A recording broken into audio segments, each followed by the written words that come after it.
गिबि गिबियावनो बयनिसिमबो आंनि गोसो गोरबोनिफ्राय गाहाम हामलायथि जासि हरग्रोनाय जाबाय। सानसेयारि बड'सा खौरांलाइनि दिनैनि थामहिनबा 27 सेप्तेम्बरनि बिसानाव फारियै क'क्राझारनि गलाब खुंगुर बसुमतारीनि गोसो मिजिं, उदालगुरिनि इयुनसा बर'नि आं मानो मोजां मोनो, गुवाहाटीनि पबित्र ब्रह्मनि जिउनि सोरां,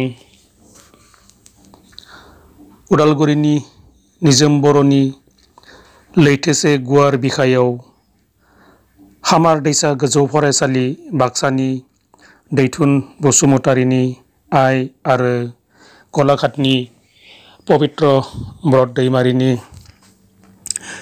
जिउनि संदांनाय खन्थाइया सेबखांजादों। मिजिंथिबायदि सानसेयारि बड'सा खौरांलाइयाव अराय नोंथांनि बेसेन बहरा लिरथिखौ दैथायहरबाय थागोन आरो सानसेयारि बड'सा खौरांलाइखौ अराय अनसायलांबाय थागोन। गोजोन्थों।